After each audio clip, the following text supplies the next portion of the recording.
Hay un peso que mucha gente lleva sin saber exactamente de dónde viene ni cuándo empezó. No es el peso de algo que hiciste ayer, es algo más antiguo, más difuso, más instalado.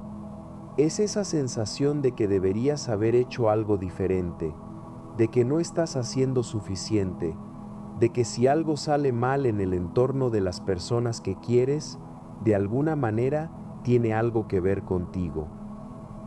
Es la convicción silenciosa de que el bienestar de los demás es, en parte, tu responsabilidad personal, de que si estás bien cuando alguien cercano está mal, eso dice algo malo de ti, de que pedir para ti lo que das a los demás es una forma de egoísmo. Eso es la culpa, no la culpa puntual y funcional que aparece cuando realmente has hecho algo que va contra tus propios valores, sino la otra, la que está siempre ahí, de fondo, como ruido de baja intensidad que no termina de apagarse, la que no necesita un motivo específico para aparecer, porque ya encontró la manera de instalarse como estado por defecto.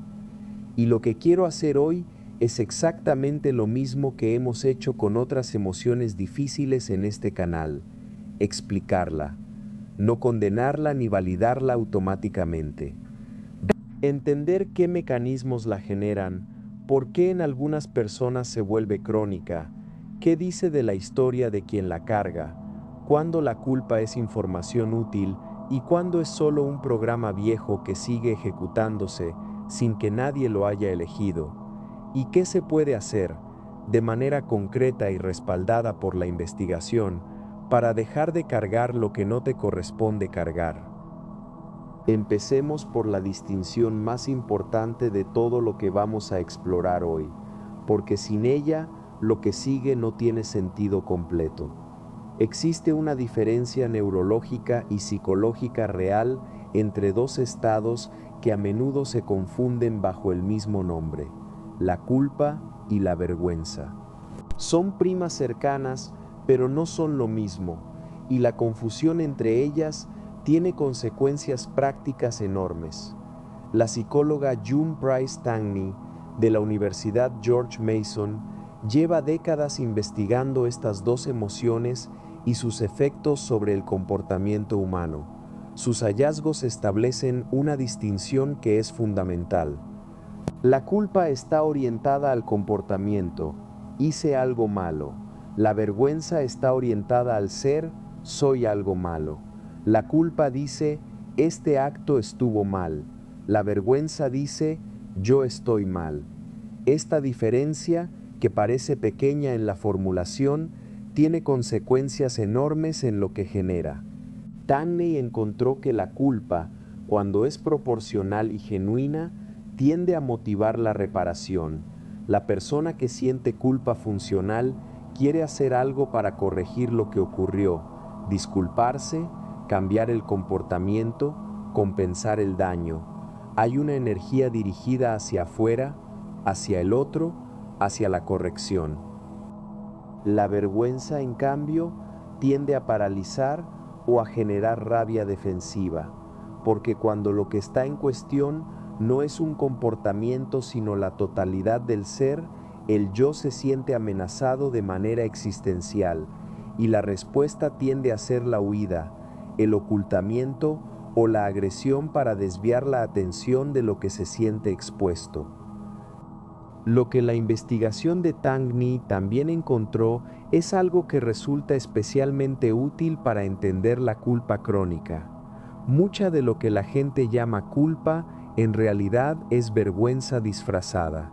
No es hice algo mal, es soy el tipo de persona que hace cosas mal. Y esa distinción cambia completamente el trabajo que hay que hacer. Ahora bien, hay una tercera categoría que me parece aún más importante para entender la culpa, que muchas personas cargan durante años y que no encaja exactamente en ninguno de los dos conceptos anteriores. Es lo que algunos psicólogos clínicos llaman culpa inapropiada o culpa inducida, y que en el ámbito de la psicología sistémica y familiar tiene raíces muy específicas que vamos a explorar con detalle.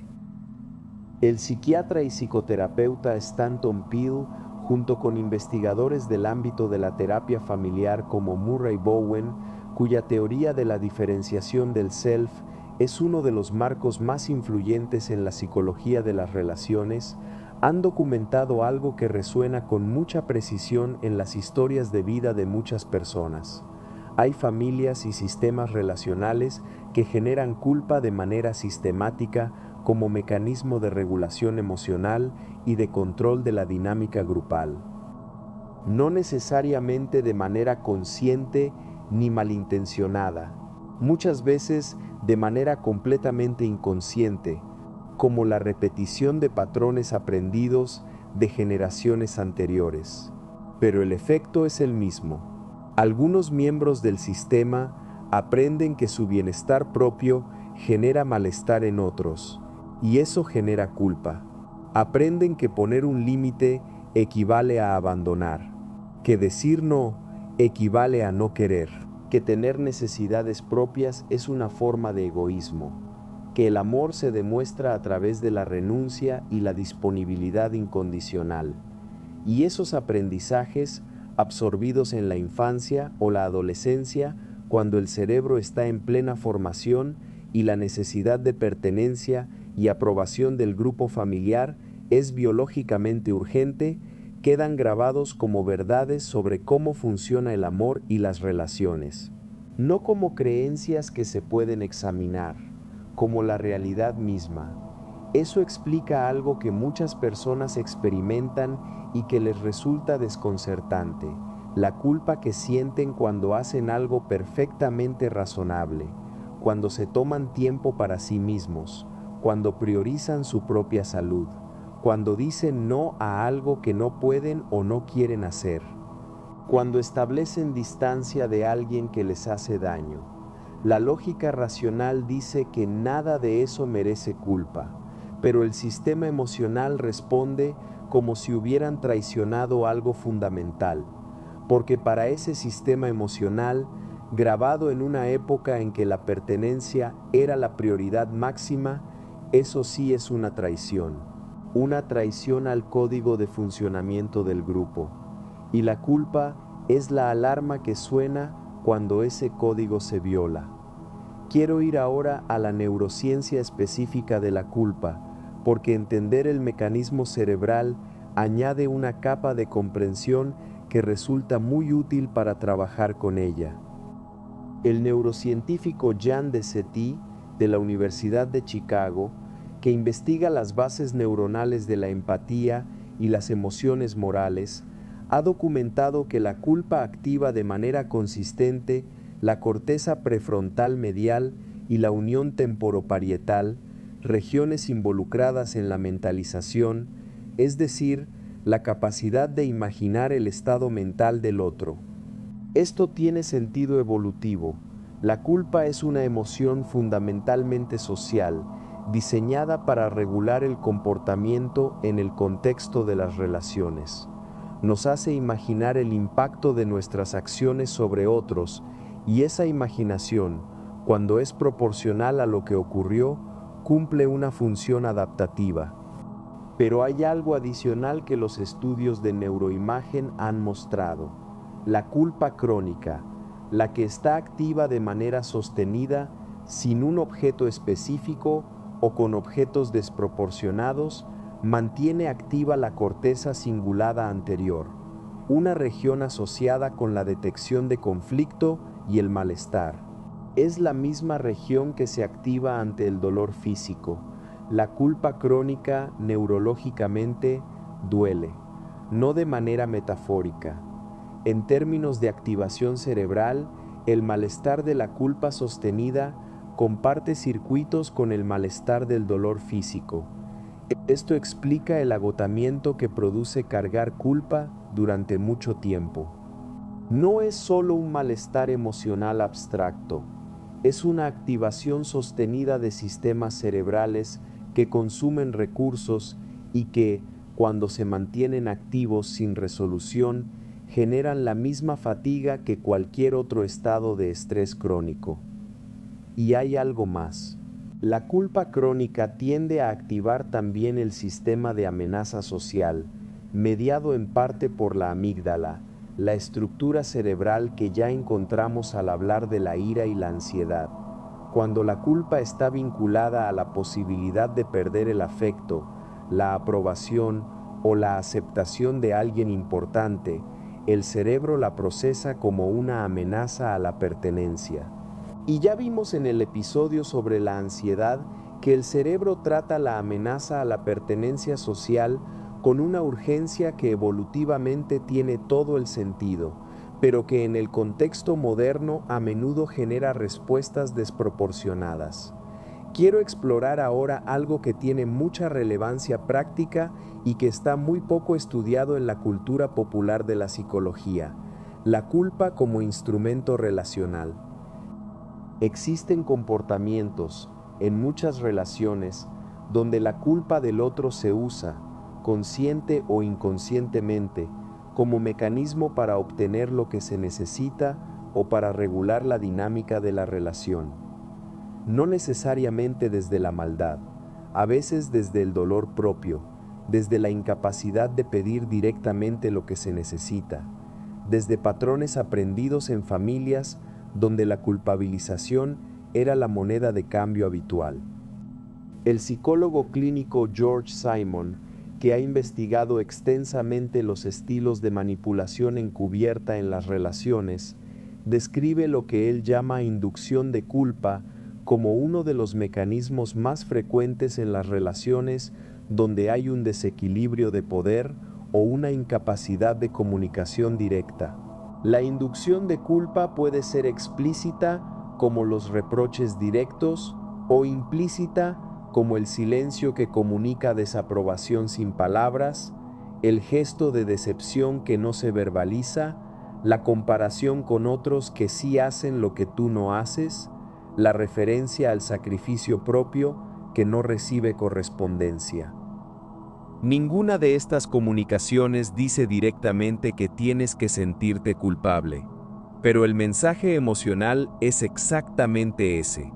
Y quien tiene ya instalado un sistema de culpa sensible, es decir, quien aprendió desde pequeño que el malestar de los demás es en parte su responsabilidad, responde a esas señales con una intensidad que quien las emite ni siquiera siempre anticipa.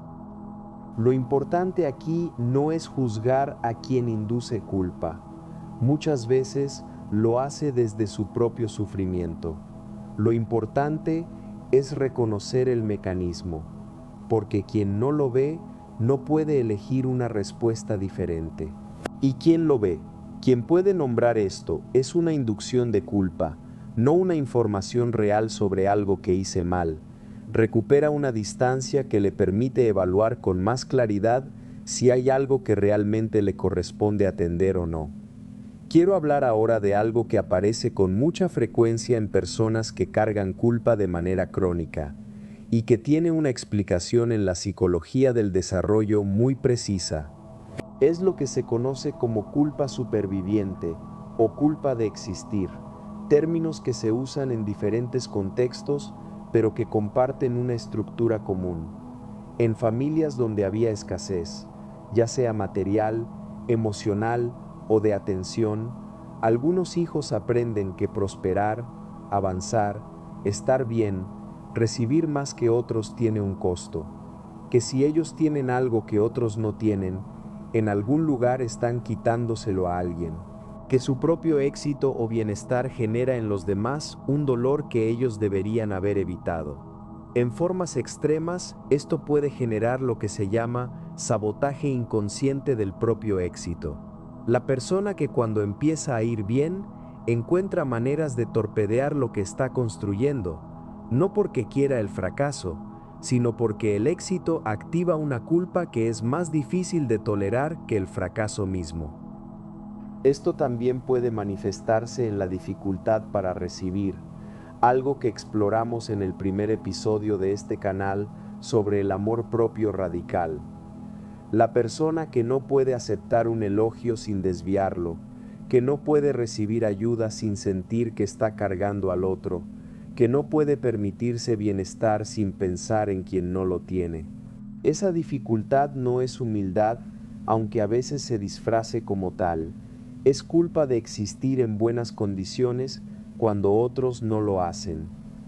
En el contexto familiar latinoamericano, que es el entorno cultural de la mayoría de quienes me escuchan, hay dimensiones específicas de esta culpa que merecen ser nombradas. La culpa filial, ese sentimiento de no estar haciendo suficiente por los padres, especialmente cuando envejecen. La culpa del que emigró o se alejó geográficamente de la familia de origen. La culpa del que prosperó más que sus hermanos. La culpa del que se divorció en una familia donde el matrimonio era un valor absoluto.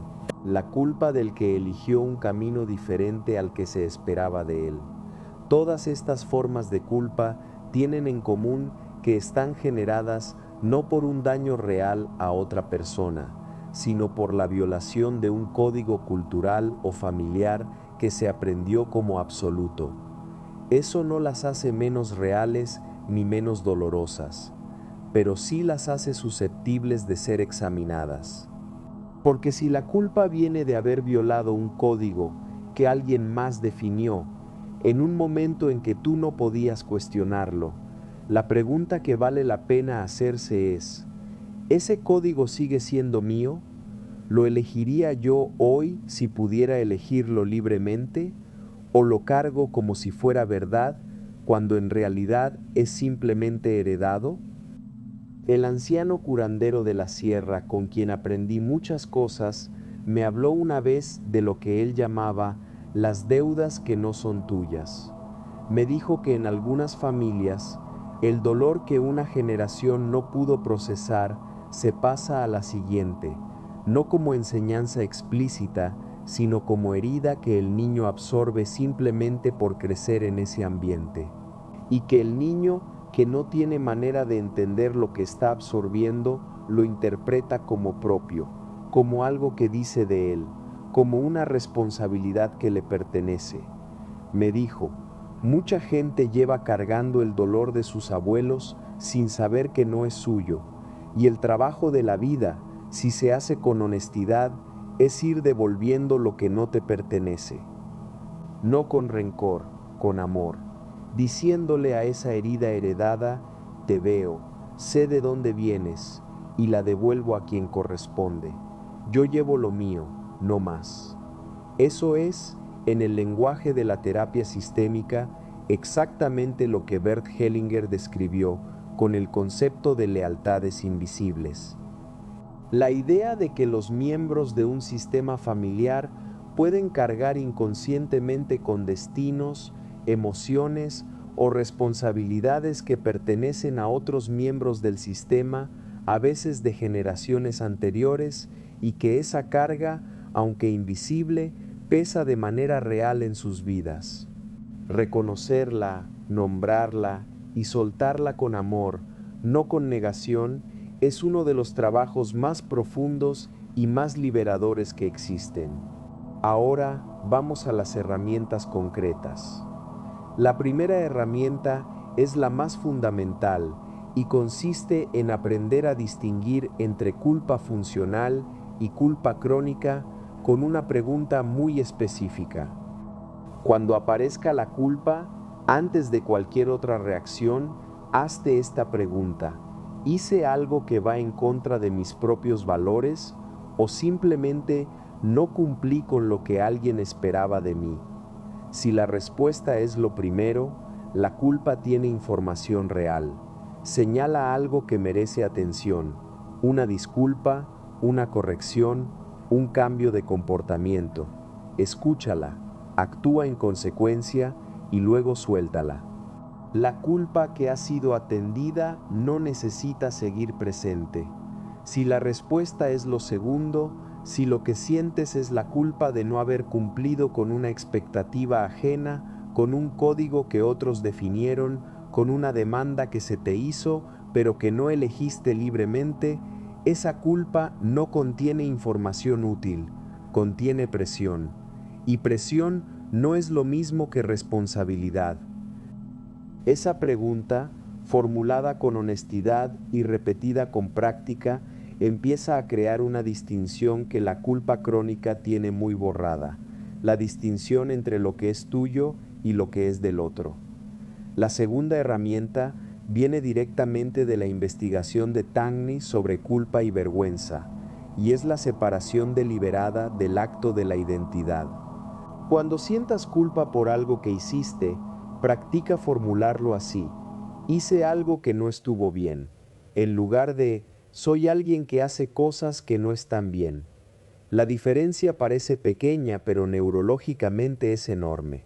La primera formulación activa los sistemas de reparación. La segunda activa los sistemas de amenaza al yo, y los sistemas de amenaza al yo no generan corrección. Generan parálisis, defensividad o autocastigo sin ningún efecto constructivo. Esta distinción también aplica cuando recibes culpa del exterior.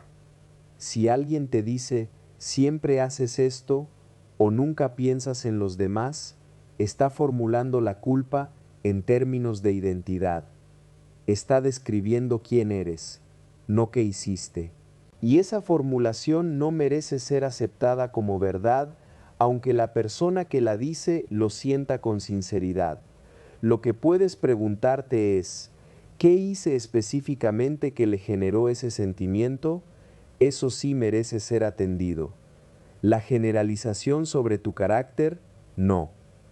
La tercera herramienta es el establecimiento de lo que los psicólogos llaman círculo de responsabilidad real.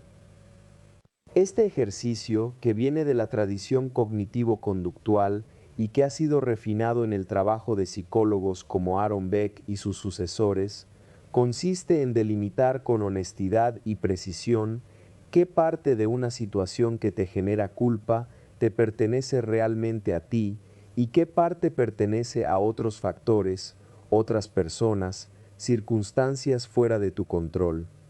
La culpa crónica tiende a expandir ese círculo hasta que todo cabe dentro. La responsabilidad del sentimiento del otro. La responsabilidad del resultado de una decisión que no podías prever. La responsabilidad de situaciones que ocurrieron antes de que tú pudieras hacer nada. Delimitar con precisión lo que es realmente tuyo no es eludir la responsabilidad, es asumir exactamente la responsabilidad que corresponde, sin cargar con la de los demás. Una manera práctica de hacer este ejercicio es tomar papel y anotar, para una situación específica que te genere culpa, quién más contribuyó a ese resultado, qué factores externos intervinieron, qué podrías haber sabido en ese momento con la información que tenías entonces, no con lo que sabes ahora, y qué parte, con toda esa información sobre la mesa, es genuinamente tuya. Ese último trozo es lo que merece atención. Todo lo demás puede soltarse. La cuarta herramienta trabaja directamente con la inducción de culpa externa y es lo que en psicología de la comunicación se llama verificación de la premisa. Cuando alguien te comunica algo de manera explícita o implícita que activa tu culpa, antes de aceptar ese activador como válido, hazte esta pregunta: ¿es verdad que lo que esta persona está describiendo es responsabilidad mía? ¿O está atribuyéndome una responsabilidad que no me corresponde? No para negar el malestar del otro. El malestar del otro puede ser real y genuino, sino para separar el malestar del otro, que es suyo, de la causa de ese malestar, que puede o no tener que ver contigo. Son dos cosas distintas que la inducción de culpa frecuentemente mezcla. Esta verificación requiere práctica porque va en contra de un reflejo muy arraigado en personas con culpa crónica, el reflejo de asumir automáticamente que si alguien está mal y tú estás cerca, algo hiciste. Desmontar ese reflejo lleva tiempo. pero cada vez que verificas en lugar de asumir, estás entrenando un músculo diferente. La quinta herramienta es la autocompasión informada, que ya mencionamos en el episodio sobre la procrastinación, pero que aquí tiene una aplicación específica. Christine Neff, de la Universidad de Texas, cuya investigación sobre la autocompasión es una de las más citadas en psicología positiva, ha documentado algo que resulta contraintuitivo para muchas personas con culpa crónica. La autocompasión no reduce la responsabilidad moral, la mejora. Las personas que se tratan con compasión cuando cometen un error, que se dicen, esto estuvo mal, lo entiendo, no soy perfecta y puedo hacer algo diferente, en lugar de castigarse con culpa prolongada, tienen mayor probabilidad de reparar el daño, de aprender del error y de no repetir el comportamiento. El autocastigo sostenido no produce mejores personas. Produce personas agotadas con baja capacidad de cambio. La autocompasión, bien entendida, no dice que todo estuvo bien. Dice que eres un ser humano que comete errores, igual que todos los seres humanos, y que eso no te define ni te condena. Y desde ese lugar, con más recursos disponibles y menos energía consumida en el autocastigo, puedes hacer algo real con lo que ocurrió. Quiero cerrar con algo que me dijo el anciano de la sierra en una conversación que recuerdo con mucha claridad. Llevábamos un rato hablando de las personas que cargaban durante toda su vida con el peso de haber decepcionado a alguien, de no haber sido suficiente para alguien, de haber elegido diferente de lo que se esperaba de ellos. Y yo le pregunté si esas personas podían liberarse de eso. Se quedó en silencio un momento largo. Luego me dijo, la culpa que no tiene acción posible ya no es culpa, es costumbre. Y las costumbres se pueden cambiar cuando uno decide que el precio de seguir pagándolas es mayor que el trabajo de soltar. Eso me quedó muy dentro. Porque hay culpas que ya no tienen ninguna acción posible. No hay nada que se pueda hacer para cambiar lo que ocurrió. No hay disculpa que devuelva lo que se perdió. No hay corrección posible para algo que sucedió hace décadas. Y seguir cargando esa culpa no repara nada, no le devuelve nada a nadie, solo te consume a ti. Soltar esa culpa no es olvidar. No es decir que estuvo bien, es reconocer que ya no hay acción posible y que cargar el peso sin que sirva para nada no es virtud, es hábito, y los hábitos, cuando se reconocen como tales, pueden cambiar. ¿Qué culpa llevas que ya no tiene ninguna acción posible? ¿Y cuánto más tiempo estás dispuesto a pagar ese precio? Hasta la próxima. Cuídate mucho.